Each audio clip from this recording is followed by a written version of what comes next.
What's got you to a point where you feel you need to develop essentially a service that is a gym for people to be able to participate and get regular content from you? I've been on a journey personally myself, so I didn't realise that I was wearing a mask. I didn't realise that I was pretending through life.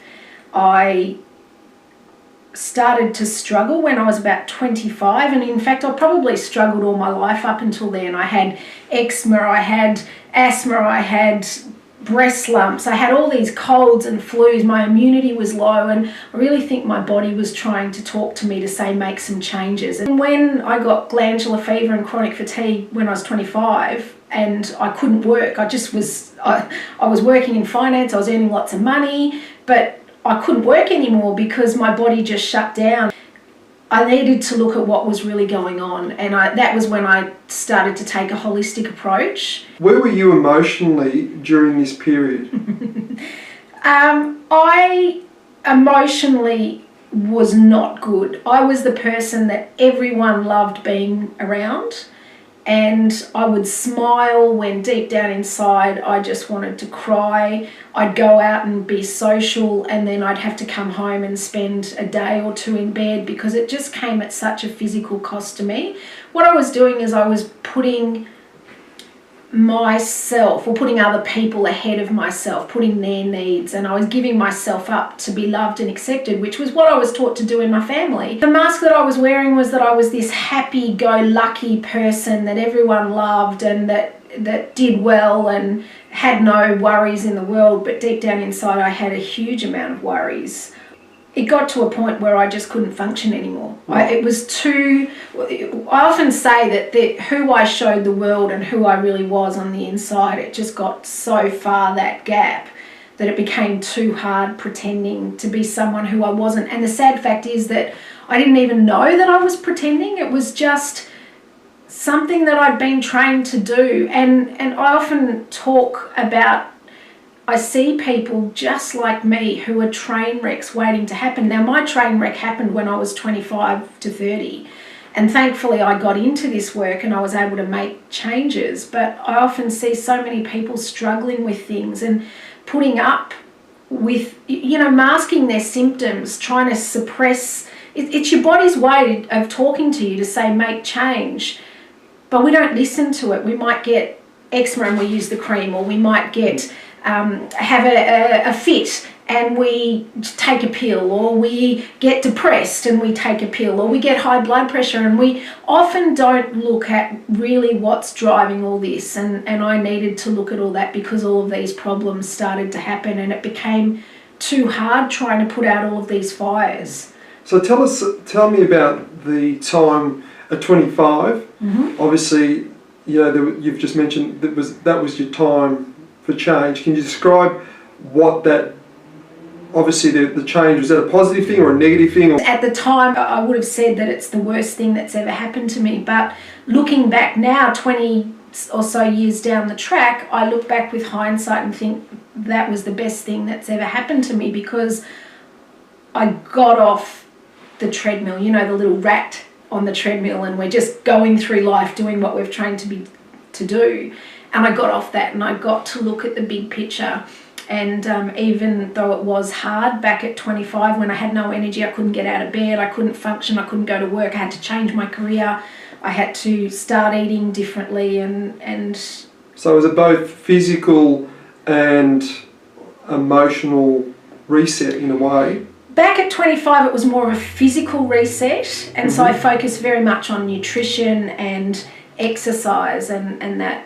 Did you have emotional awareness at that time, or were you just trying to change lifestyle more than anything? I tried to change lifestyle more back then, and so I thought with that lifestyle change that was enough. Mm-hmm. But when I was 30 and I had kids, I really got depressed, because my pattern that I was in was that I would avoid feeling what I needed to feel inside by doing and getting busy and taking action, getting another degree or getting another job or achieving something or going on a holiday. And when I had kids and when we made the decision for me to be the stay-at-home mum, I could no longer run away from my problems the way that I had done in the past.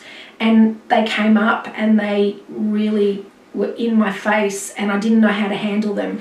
And that was when anxiety and depression set in, and thankfully I was able to get the help that I needed. I had a physical crash at 25, and then at 30 I had an emotional crash.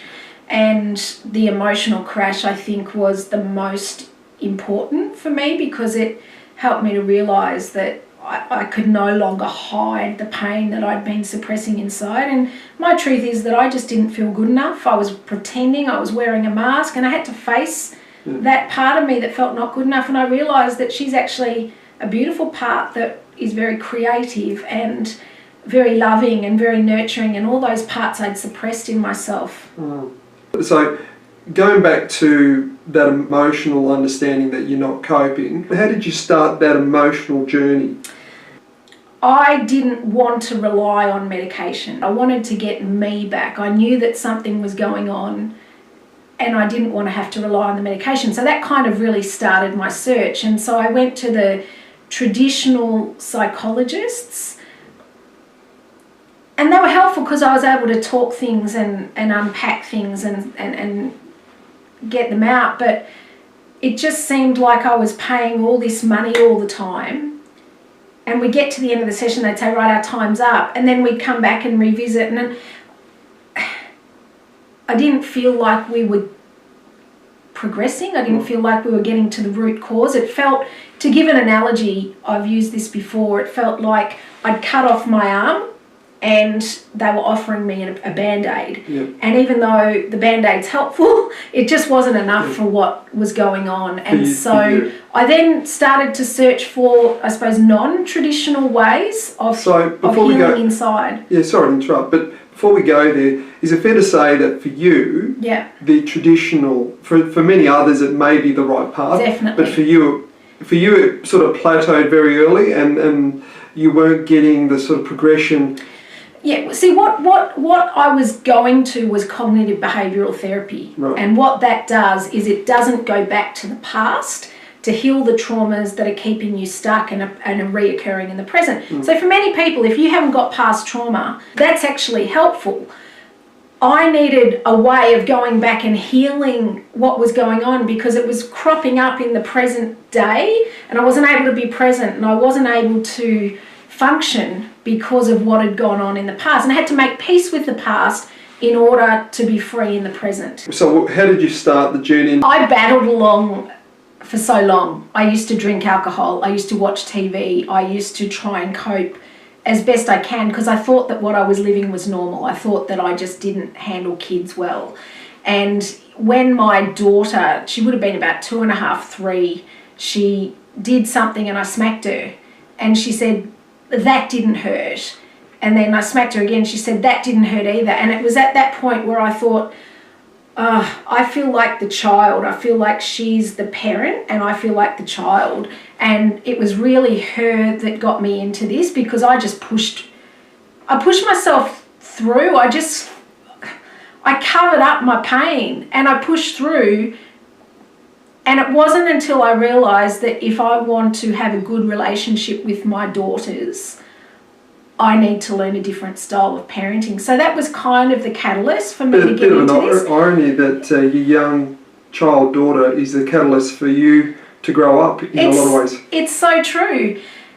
And it's sad that I mean, she was 3 and I battled anxiety and depression for all those years. And I tried to cope as best I could for all those years and I lived with such inner anguish. And it was awful. So how did you dig yourself out of that hole? I started learning how to be a counsellor because part of that was getting counselling yourself. And I really learned a lot about equality in relationships and learning how to be the parent. And I had so many questions and these questions were being answered and it was a really healthy place for me to be. And the man who taught us, Sam Luxembourg, he ran a program, he's retired now, but he ran the Lux College and each week I would go along for 3 hours and I was feeding my mind and emotions, and they were all the things that I wasn't taught as a kid. I was taught to suppress myself, and Sam taught me that I'm important and that it's okay to voice and express, and it was just such a healthy place for me to be. And that's really why I set up the gym, because I know how healthy it was for me, and I know how much I pushed before I got help. I was that train wreck, and I know that this is going to be beneficial, or is beneficial to other people. So yeah, it's interesting you're talking, because you're bringing up the word learning, taught. So what that equals to me is probably the word awareness. What's the awareness, and what's that giving you? Well, the awareness for me was that when I was struggling, it wasn't just about the therapy. It was about doing the therapy to clear the blocks that I had, but it was also about learning a new way of being in the world and realising that I do matter and my needs matter, and I can speak my truth. I don't have to suppress it, and I can remove my mask and be me and live more authentically. And that's an education process. It's therapy and education. So it's both. Okay. So can you describe the difference once you've gone through this process, you've got your awareness, your learnings and everything else? Who is Heidi at the other end of that point? You obviously became a counsellor yourself, but the journey until that point, what are the differences between doing and having that awareness and doing that work, as opposed to not have done that at 30 when you really experienced your emotional crash? Okay, well, I mentioned that my daughter was the catalyst, and I've become a much better mother. I've got a much better relationship with both my girls. My husband and I, we're together. We're not separated, and I do believe without this work we wouldn't be together. We would be in probably a very bitter, ugly divorce. I realise that I'm okay, and I'm okay to be me, and that's been huge. And so that's why I set the gym up, as it was a simple thing for me. It was just improve the relationship you have with yourself, improve the relationship you have with others, improve the relationship you have with life. And every lesson in the gym is taught around those three things. I created the gym because this is what I needed when I was in my dark hole, and when I couldn't see the light. And it's the medicine that I needed back then, and it's also the tune-ups that I need now to keep me functioning. I set it up as a gym because you go to a physical gym to stay fit and healthy, and the same concept applies here. I realised that the emotional fitness gym is something that you don't do once and then never do again. It's something that needs to be regularly worked at, because these tune-ups, these workouts, just help you to plug in and see a better side of life. I like that. I think to hear you say this is what you need, Yep. for you to stay emotionally healthy and happy, for a better word, consistently. So have you created this to, if it's going to be what you want, are you hoping that this is what other people want or need, or what is it? I know that this is what other people Great. need, and that's why I do this. Yeah. Because it's the medicine that we're not taught at home, it's the medicine we're not taught at school. And living authentically just takes away all that stress and pressure of having to be someone who you're not, and having then to go into a relationship being someone who you're not. And really what I think the gym does is it helps you to create, you wouldn't build a house without a solid foundation, and the gym teaches you to create a solid foundation so that then you can interact more authentically. I grew up in a family that it was all about being nice. It wasn't about being real, and that came at a huge personal cost to me. Mm-hmm. So being real is a real fundamental of the gym? Being real is very much a fundamental. It's telling yourself the truth. It's being able to tell other people who you want close relationships with the truth.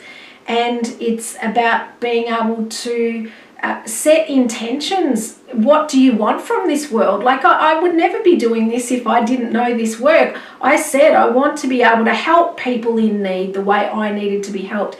that was my intention. I've created that through the Emotional Fitness Gym. Heidi, being a pioneer at anything is always difficult. What have been some of the challenges of getting the gym up and running? For me, because this is such a new concept, it's been hard knowing that I've got this information that is life-changing, and then that not translating into the people that I know can benefit from that. And so that's been, with any new concept, it's about getting the marketing messages right, it's getting all that sort of stuff. And that's not my forte. It's something that I struggle along with and do my best. But obviously the therapy and the counselling and the running the gym is my forte. So I suppose it's watching people be a train wreck like myself, knowing that I've got this information. I've often described it like I'm on this island and there's this other island, and this other island is populated and there's lots of craziness and stress and everything happening in this other island, and I'm standing on this island saying, hey, it's great over here, it's really peaceful, and I just can't seem to connect. And so that's why I've put this video together, to help people to understand more about the gym and to realise that it is a place for everyone. And the people that are in the gym at the moment are pioneers, and they're really benefiting from the information. They're really transforming their lives, and the feedback has been amazing. I have a lot of people in the gym who experience anxiety, who experience depression, who have relationship problems, who have problems with their partner, who have problems with their children. I have people who just don't feel good enough inside, who have low self-esteem. It's really a whole range, and what I've found is that no matter what your problem, there is always generally this root cause, and the root cause is that you haven't dealt with your inner world, you haven't created that solid foundation, and that's what the gym's about. No matter what your problem and how it's expressing in your life, let's get to the root cause, let's heal that, let's set you free. I know that there's a lot of noise out there in the healing world, and this gym cuts through that noise, gives you a clear path to travel down, to go from being someone who is stressed, out of control, not coping, creating lots of problems, to someone who's feeling good. And the gym's going to help you to do that no matter who you are. And it's what it did for me. I went from someone who was mostly stressed with periods of calm to someone who's mostly calm with periods of stress. I'm not perfect. I still have my meltdowns, but it's a better way of living, and that's what I can give you. This membership is for people who are ready to change for the better. They've tried everything. They might have gone down the medication route, and they might have gone down the therapy route, and it, like me, has helped a little bit but not helped a lot. And for people who want change that's going to help a lot, this is the place to be.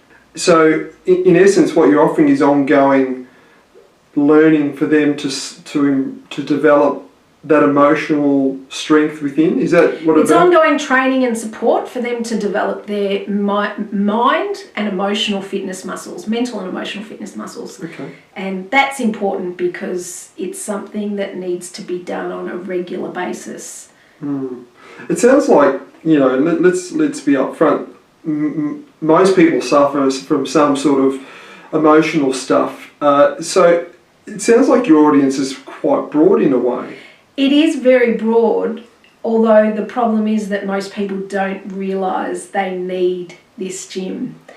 So many people like me just go through the daily struggle putting up with their problems and ailments, thinking that that's normal, and covering up those things with medication or things that are going to cover those symptoms, make you feel better. People are waking up with coffee and winding down with wine.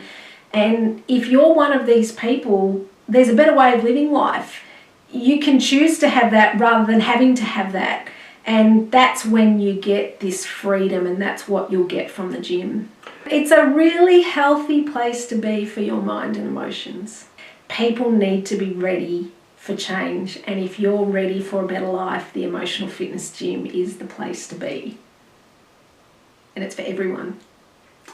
Well, Heidi, look, I just wanted to say thank you so much for your time, and creating a bit more awareness and understanding of the gym. And I understand it's some sort of world first that there's a gymnasium based online and it's not even physical. It's never been done before as far as I'm aware, so we are pioneering here, which is why I suppose people are kind of thinking, what is this about? And that's why we've put this together, so that you can find out a little bit more about the gym, know that it's a safe place, you can be as anonymous or as active as you please, and it's a place that's going to help you to heal, to change, to improve your life for the better. If that's you, I'd love to help you.